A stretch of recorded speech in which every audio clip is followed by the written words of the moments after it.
You don't care anymore about, like I said, your makeup, your hair, your typical prom, 18 years old girls things.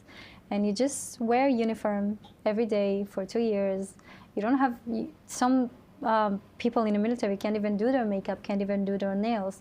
So it's something that you just learn, and it just changed your personality. It just turned you into a more compassionate, into a better version of yourself. You learn to appreciate yourself more. You learn that your true power doesn't come from all these extra things. You don't need makeup to feel beautiful. You don't need makeup to feel powerful. You just find it within yourself. Hello and welcome to State of the Nation. I'm Eylon Levy. Every beauty queen says she wants peace, but only in Israel do the beauty queens have to fight for it. That's the story of Noa Cochva. She was crowned Miss Israel in 2021. Then October 7th happened. She found herself back in uniform as a combat medic. Then she was discharged and found her calling making the case for Israel on college campuses around the world. Noa Cochva joins me today on State of a Nation to talk about how other Miss Universe contestants ignored her and unfollowed her after October 7th, how she's trying to win hearts and minds of young people on campuses around the world, and what she thinks that young Israeli women who have to go into the army at 18 and experience the realities of life have to teach their sisters around the world. I'm Eylon Levy, and welcome to State of a Nation.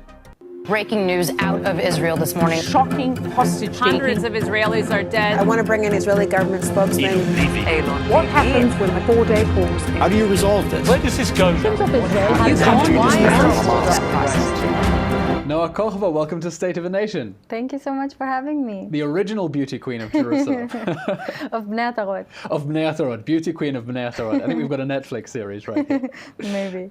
Since the beginning of the war, you've been very active in trying to make the case for Israel around the world, especially in college campuses. And it's been quite a story. You know, everyone comes with their own personal story. Some bring combat experience or certain parts of society. You're approaching this event as a former beauty queen, a former Miss Israel. But it wasn't a linear story, because you were Miss Israel, then you went into reserves and you were in the army, then you're off to fight the fight on campus. Let's just watch a quick video you made near the start of the war. Hi, I'm Noa Cochva. I am Miss Israel. Everybody knows that beautiful goal in life is to achieve world peace. Let me tell you how this goal became my reality. And for those who are listening on our audio platforms, there we have you in army uniform, carrying a rifle and with a sash on it saying Israel. Tell me how this became your reality. So October 7th, like all of us, 7:29, we woke up to the sound of the alarms. About 6 hours later, I was already packing a bag and going to my reserve service. And I wasn't originally a combat soldier. I was a combat medic commander. So I used to teach people how to be combat medic. I never treated anyone, never had experience. And then October 7th happened. All of us had to go back to the military. And I remember on October 7th, we were waiting, like a lot of the people, a lot of the soldiers that got enlisted. It was such a mess. And we were sitting and waiting, and we had no idea what our role is going to be because we didn't have any experience. We never treated anyone. None of us even remembered how to treat people. So then we were sitting, we were trying to retrain ourselves to be combat medics. And then on October 8th, I remember myself, we were sitting after having dinner, and some crazy sound just happened, and they told us that there is a terrorist in our base. And which base was this? We were in the center of Israel. And we had no idea what's going to happen. None of us had weapons, nothing. So we just hide. We were about 150 people hiding. We didn't have any place to hide also. And for about 30, 40 minutes, we thought that terrorists are coming for us. And we already knew what's going to happen because it was the day after October 7th. We heard the stories. We heard what happened on the kibbutzim. We heard what happened on the bases. And it was the most horrific moments of our life. And then they told us it was a false alarm. Phew. It was crazy. But then we couldn't stay. We stayed up all night. And we thought to ourselves, okay, we are waiting because they don't know what to do with us because we don't have real experience, but we don't have anything to do. And then one of my friends was like, weren't you like Miss Israel? You have like a few followers.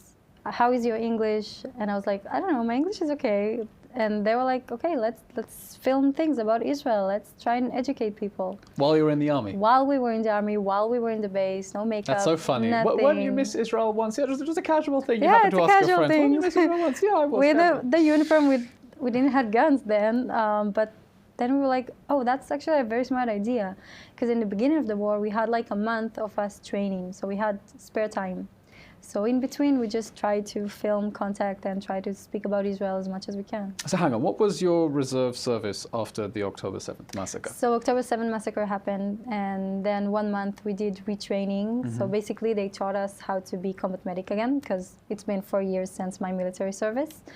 And then after 1 month, we went to the border of Gaza, and then we were combat medics for everyone, whoever needed, whether if it's Palestinian people, terrorists, and the soldiers that just left Gaza and got injured inside of Gaza. That's a crazy juxtaposition, you know. One imagines a beauty queen, you know, afraid to ruin her nails, and Yeah. there you are running, trying to rescue people. Yeah, I can't imagine a bigger contrast. We didn't even do our nails then because there's not even a point to. Extraordinary. And so how long were you in the army for after October 7th? For 5.5 months. 5.5 months. And then you finish your military service and decide to devote yourself to continuing the fight for Israel through the public opinion battle. Tell me Yeah. what you've been doing. So after I got released from the military, I can't even describe, because once you're saving people's life, actual people, soldiers, you're doing the most incredible thing ever. And then I left the military and I felt like I'm doing nothing. I felt like I'm meaningless, like I have nothing to do. And I wanted to feel like I'm doing something. I feel like after the war, everybody was searching and trying to help, whatever they can, however they can. So I just decided to speak up and do video contact about Israel. And then I was invited to just go to America and film contact there and speak about Israel there and try to speak with college students and just to use my story and use my name to help and speak about Israel. Extraordinary. And how are you finding then that having been a beauty queen, Miss Israel, helps you then in fighting that battle? Because I imagine it throws a lot of people off at the beginning. They don't understand where this is coming from. Exactly. If I was just a beauty queen, like a typical beauty queen that speaks about Israel, I don't think it would have the same impact.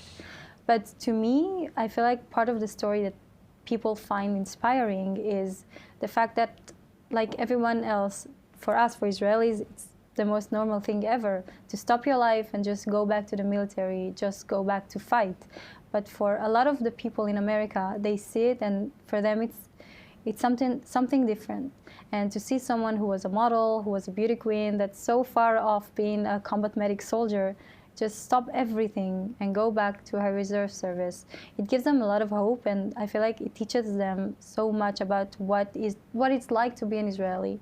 I remember one of the times I was speaking with, there were students, they were 11 years old, and I was speaking with them. And then I met with one of the fathers of the girls that I was speaking at the school, and he told me that she came back the same day from her school. She told him, Dad, I just met Miss Israel. I want to join the military. Once I'm 18, I want to be a combat medic just like her, and that's what I want to do in life. That's crazy. Look at you inspiring young Jewish women around the world. I feel like I found my purpose in life. That's amazing. It's extraordinary what you say now, that for Israelis, it's the most normal thing to have a normal life, and then suddenly you put on uniform and you go into reserves, because people around the world don't understand it. And I found that part of the difficulty explaining Israel is we just don't fit into anyone's mental models about Israel or about the world, the patterns they used to think around the world. And so to have you as someone saying, I was a beauty queen and I was also in the military, forces people for a moment to go, something here isn't working. And then you sort of force them to think, and you can really see the cogs turning in their heads. Exactly. It's like something that you would never think about, that girls can be combat medics, girls can be sleeping in tents with 10 other guys and have no showers, doesn't change their clothes in like a week. So for other people, it's absurd, and for Israelis, it's very common. So tell me what you've been doing on campuses. How have you been trying to connect with people? What sort of reactions have you been getting? So it depends. Some of the times it wasn't the best comments that we've been getting. A lot of people that just are uneducated, that think that... Go on, share some of the bile. I've been getting a lot of hate from the non-Jewish communities. Online or in person? Both, online, in person. What do they tell you in person? In person, a lot of very nice things. I'm Miss Genocide, apparently. Miss Genocide? Miss Genocide, okay. It's my new title. Your new title. Miss Baby Killer, I've been called. Miss War Criminal. Miss a lot, like misinformation, which was like... Oh, that's clever. Yeah, that's very clever. Okay. I wasn't expecting all of them to be clever, but... but yeah, sometimes... How does that make you feel? I would say that... Because it's one thing when it's online, but when someone comes in your face and calls you Miss Genocide, Miss Baby Killer, how do you...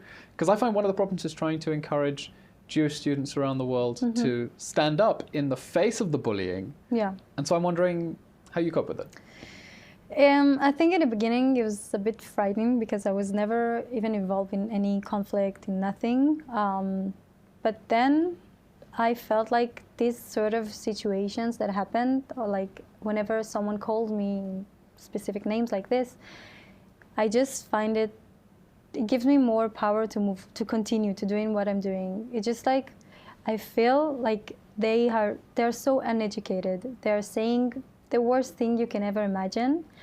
But to me, it's like, sometimes it's funny. Like, you just look at them and they're so uneducated, they're so bored, I would say, that they just try and make something out of nothing. So do you find that when people come and they call you Miss Genocide, Miss Baby Killer, that makes you stronger, that from their hostility you draw strength? Of course, because they're trying to bring us down, but they don't understand that whenever they're trying to bring us down, whenever they're trying to call us names or do anything in their power to show that we are wrong, it just gives us more power. To me, it's like a drive to do more, to inspire more, to just make Jewish people stand up and scream, we are right, we have the right to exist. Amazing. When they go low, we go Am Yisrael Chai. Let's watch a little clip from an incident that you had on campus. Tell me what was going on there. I heard there was a Zionist here. Yeah, all of us. I work on a boat. Little Zionist. Okay. You're a little Zionist. So this demonic little figure in Washington prison, Square Park. by the way. Sorry? She was in prison, by the way. Before or after? No, after. Oh, after, because she pulled a knife out on you. She put a knife. So tell me what happened here. So we were filming Contact in Washington Square Park. Brave of you, I have to say. Very brave. Very brave. We had security, so we felt safe. Oh, not as brave then. Yeah. But then, all of a sudden, I was holding a sign, I'm an IDF soldier, ask me anything. Okay. And wearing a very pink blouse and looking the most feminine I can be. Throwing them off completely. Exactly. Yeah. That's the whole point, to just make them think that doesn't make sense. How is she a combat medic? How is she a soldier even? And then she just showed up. She started screaming at us, where are the Zionists at? I heard there's Zionists around. And then she just started to say crazy things, like her dad owns a boat, and she just pulled out a knife at us. She was waving it around us, and she was trying to hurt us. And then the security guard jumped in, and he told us to leave, obviously. We left everything, and we have her details, we have her name, and after that incident, we went to the police station, and now she was in prison. I'm not sure if she's currently now still in prison, but I know that she was, like, it was a criminal felony now, and we got it. And it's a reminder that Jewish students on campus do face physical violence and intimidation, and that's very scary for them. I wonder whether you've had experiences on campus where you feel you've actually cut through to someone. You know, you've come with this strategy of saying, I'm going to take you out of your comfort zone. I'm a combat medic, and I'm a beauty queen, and you don't think that these things fit together, and that's the hook to try to grab their attention. And I wonder whether you think, I've got someone. I changed their mind. Yeah, I think, so one of the time I was speaking with these college students, and we had a very long conversation, and to me, it all sums up with the facts. Once you speak them facts, once you show them and ask them a lot of questions, a lot of them just understand that they don't really know things. So I had a very long conversation with someone, and at the end of the conversation, he came, obviously, he was, free Palestine, blah, blah, blah, all these things. And at the end of the conversation, he told me he's going to go back home now and read everything he can about Israel because he's uneducated. And at the end of the day, this is the main focus here. They're just uneducated, and that's it. They don't know enough. That's extraordinary. I mean, we're dealing with profound levels of ignorance, and if all you can do is get someone to acknowledge their ignorance and express doubt there's like a direct correlation between the self-confidence and self-righteousness with which these people talk and the absolute nothing that they know about Israel. So it's good to know that you've been able to convince some minds. I wonder about friendships maybe you had before the war, outside Israel. The other Miss Universe contestants. That's very interesting. Have you heard from any of the other Miss Universe contestants? Okay, so on October 7th, I obviously sent them everything I could about Israel. We have a WhatsApp group of all of the girls that came to Israel. To anyone that doesn't know, Miss Universe 2021 took place in Israel. So 82 representatives from almost every country came to Israel for 2.5 weeks. They were in Jerusalem, they were in Eilat, they were in Tel Aviv, they were in the south of Israel. We took them to every place. And they... Including contestants from countries that don't have relations with Israel? Yeah.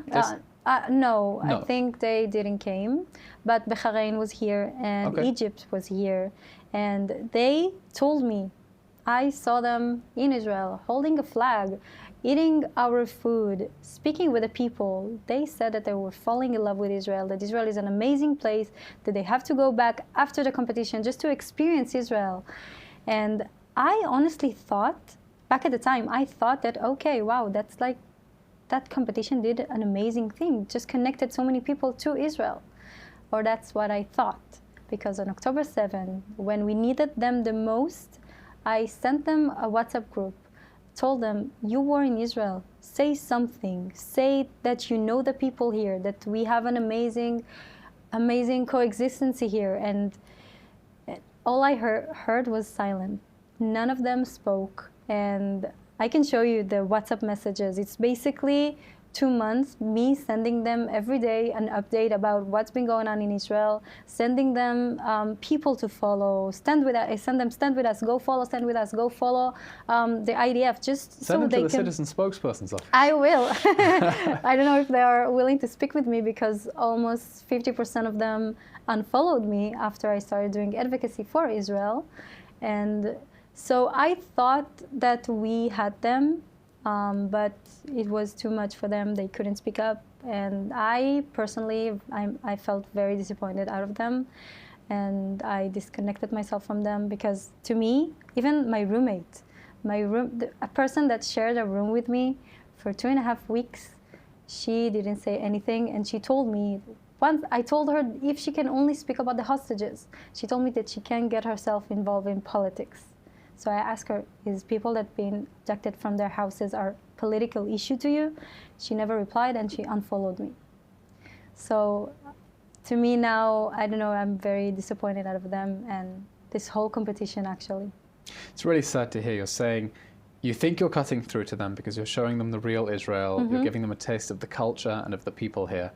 And then at our moment of greatest need, you're in this, Miss Universe WhatsApp group, sharing content saying, here's what's happening, and they just don't respond. It's not even that they get into an argument. No, they didn't even respond. Just nothing. silence. And then you see that they start unfollowing you on Instagram. One by one. One by one. Some of them are still there? Some of them are still there. Some of them are still posting things about Palestine. And I haven't unfollowed, like, specific girl, I won't say her name, but she still follows me. And she posts almost every week something about Palestine. But I know that she sees my story. So I basically, most of my stories are just for her. So I know that even if 1% out of her mind will change, maybe I can get through her. Are you trying to speak to your fellow Miss Universe contestants directly? Yeah. Have you had one-on-one conversations with them? I've had one-on-one conversation with some of them. How do they go? So one of the countries, I don't know if I'm allowed to say their country names, but one of the countries. You can, absolutely. So I would say Brazil was she was very interested in what happened. She really wanted to learn. She felt like she had no idea about anything. So she actually came to me after she saw that I'm trying to communicate. At one point, I just sent them a message. Girls, I'm free to any single one of you. Just speak with me. Whatever you want, I don't mind your opinion. Just speak with me. Have a conversation, something. And she actually called me. It was, I think, a month after October 7th. And we had a very nice conversation. And I explained her a lot of things. She had no idea, really. And she felt like, I felt like I'm doing something. Like I'm getting her to our side, and I haven't heard actually back from her. She stopped answering me, but I will get there. Some other countries also, I had fights with them. I have like a list I can show you in my phone. It's like a blacklist. A blacklist of We'll girls. go over it later. Yeah. a blacklist of Miss Universe contestants girls who don't really want world peace, do they?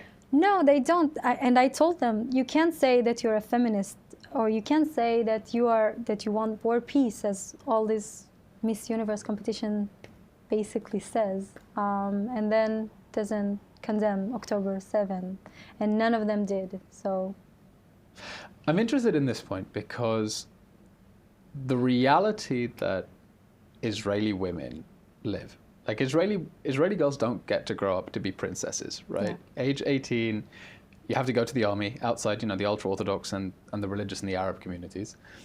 Go to the army in combat sometimes, and you mature very quickly. You're forced to confront the real world very quickly in a way that you don't in other countries around the world, and you get to have that fairy tale kind of ignorance. And I wonder, Israel gets a lot of criticism from around the world. Hope I'm not telling you anything new here. No. But I find that actually Israeli society has a lot to teach the world. The Israeli youth have a lot to teach the world because they grow up so quickly. And so I wonder, from your experience growing up in Israel, having seen the reality of war, coming face to face with these beauty queens who will say nice things about world peace, but they will never act. Not when the money's on the table. What do you think that Israeli women have to teach other women around the world from the Israeli female experience? So I would say, first of all, the main thing to me is we are not spoiled. We, like you said, 18 years old, you get enlisted, you don't care anymore about makeup, you don't care anymore about, I need 8 hours of sleep, I need to wear this and this. You just do whatever you can. You stop your life, you get enlisted, and you stop everything. So to me, I was a completely different person when I was 18 than a normal, typical girl from anywhere in the world that she just turned 18. Because it's a different experience. You get molded into this very strong women, and because you have to. You don't have any other choice. You just become the most resilient and strong person that you can ever be. And what do you think then that Israeli women have to teach other women around the world in ways that actually might benefit them and their lives? I wish a lot of them would just come to the IDF and experience that themselves. I feel like that's one of the goals. I wish that one day we don't need to send everyone into the IDF and we'll have world peace like all the beauty queens are telling us. Yeah, world peace. But unfortunately, right now, I don't see a way of this happening. But I would say we need to teach them maybe compassion. I'm not sure if I'm using the word right, but just to be compassionate about others. Because also one of the things that I've learned is that a lot of the women outside of the country, outside of Israel, they feel so bad about themselves all the time. They look at themselves in the worst way. They have so much criticism about themselves. And I don't know how, and I don't know why. I think it obviously has something to do with the military, because you just have to do whatever you can. And we are, as an Israeli, I feel it myself, as an Israeli women, we are just so compassionate about everything, and I would teach them that. Interesting. So you think that actually around the West we have this crisis of self-esteem, it's driven by social media, bad body image, but do you think that actually the Israeli women's experience of having to deal with the reality of life very young actually makes you more compassionate and empathetic and understanding? Yeah. I actually, it's something that I've been speaking with a lot of my friends, my American friends. The ones who still talk to you? The one who still, some of them still speak with me. But it's very weird because I feel like at 18 years old, we just stop everything. We don't care about this whole world, this I'm forgetting the word. Sorry, I'm Israeli, it's not my first language, but it's just like a different word that you're facing with. You don't care anymore about, like I said, your makeup, your hair, your typical prom, 18 years old girls things, and you just wear uniform every day for 2 years. You don't have, some people in the military can't even do their makeup, can't even do their nails. So it's something that you just learn, and it just change your personality. It just turn you into a more compassionate, into a better version of yourself. You learn to appreciate yourself more. You learn that your true power doesn't come from all these extra things. You don't need makeup to feel beautiful. You don't need makeup to feel powerful. You just find it within yourself. And a little bit of camouflage. A little bit. No, I want to play a game with you. Let's call it Miss Zionist. We've reached the beauty pageant round of our interview.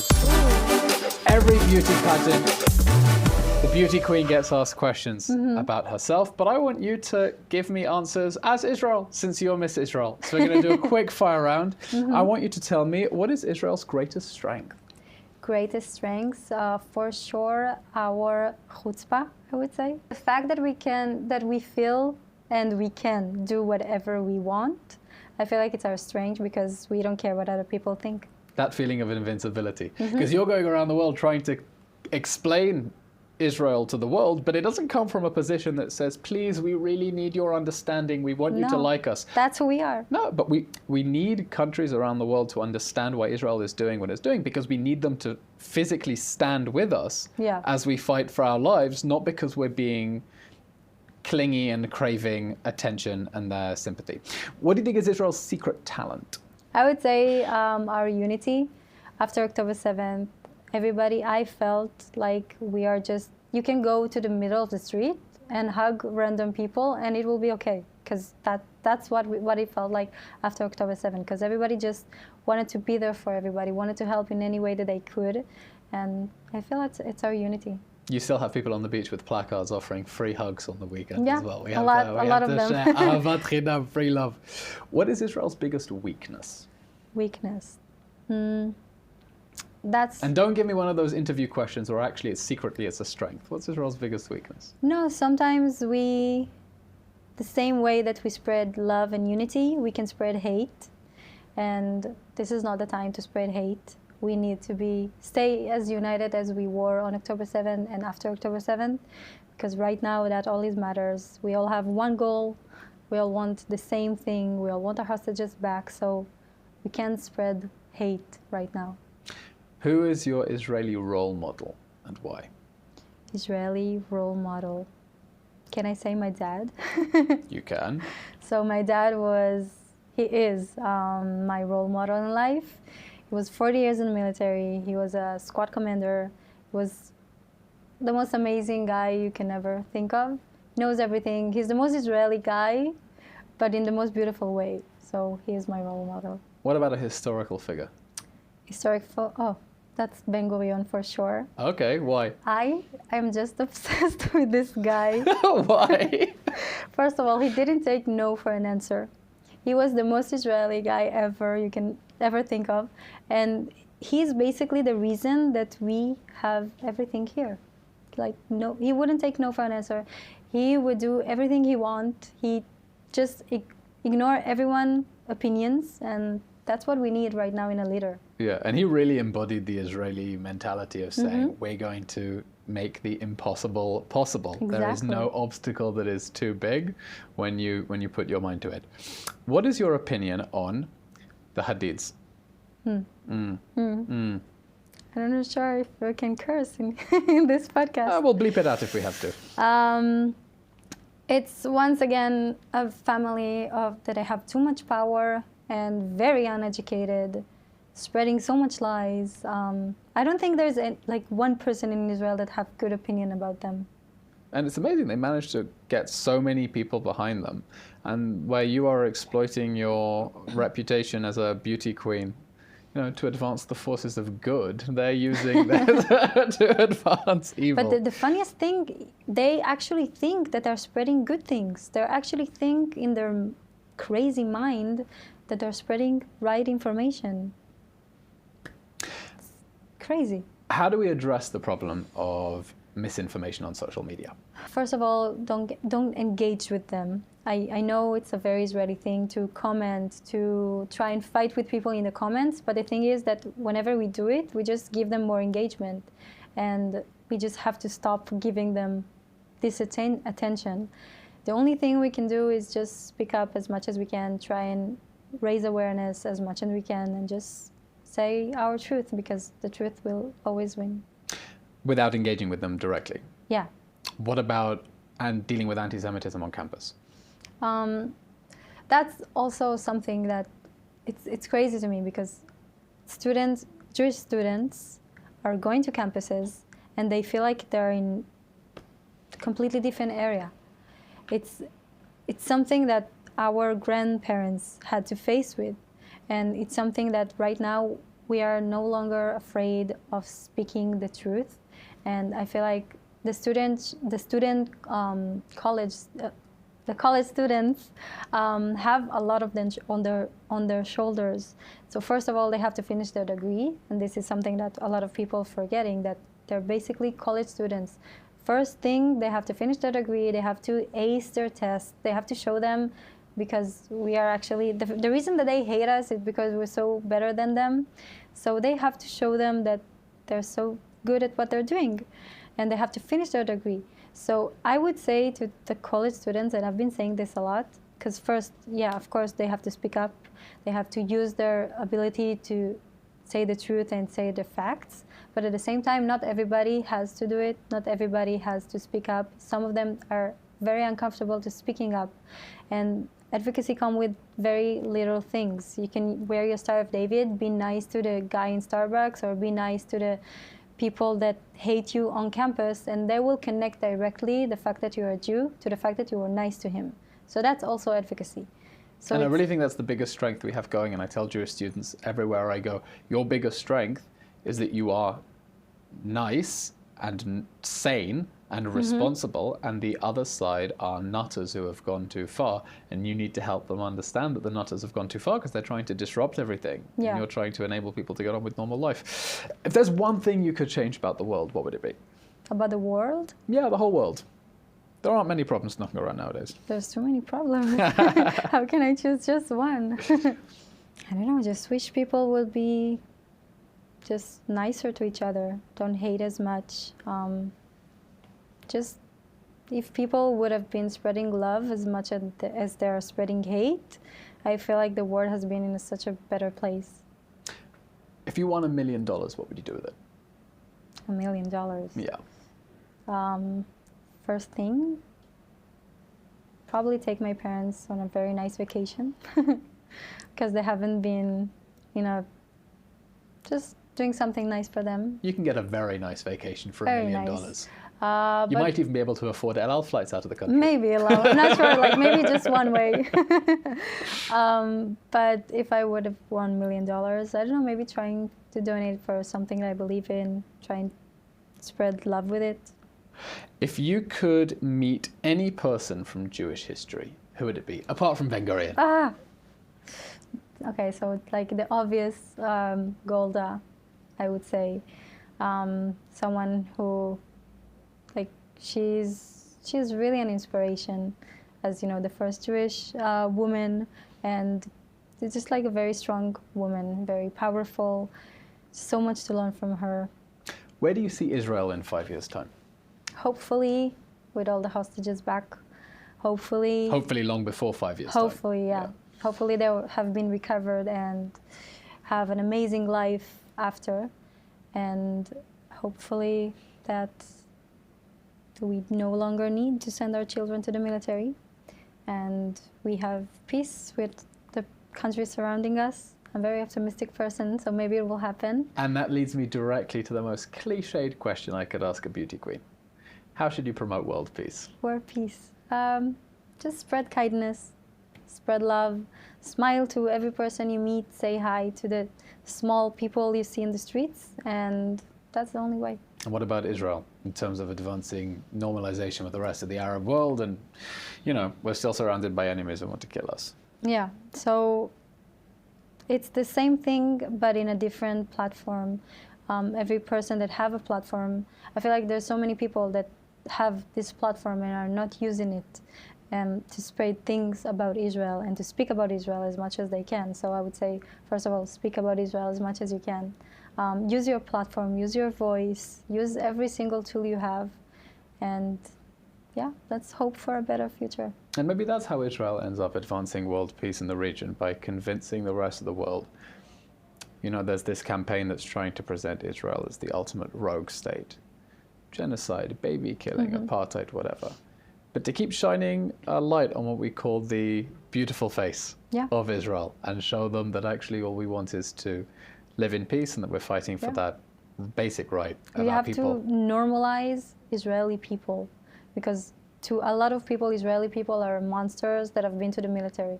But as you know, it's completely different. It's completely different than what it is. Right, the demonization isn't just about the state of Israel, it's also about the Israeli people are being demonized. And who better to shine a light on the beautiful face of Israel? Miss Israel Noa Cochva, thank you very much for coming on State of a Nation. Me. Thank you. And that brings us to the end of today's episode of State of a Nation with former Miss Israel Noa Cochva. As always, if you enjoy these episodes, please follow and subscribe on YouTube, Apple Podcasts, Spotify, wherever you get your podcasts. Give us a good review. It really does help drive us up the algorithm. Share it with a friend or member of your family who will enjoy these episodes behind the scenes, behind the headlines, beyond the headlines, and between the lines. I'm Eylon Levy, and thank you for joining us.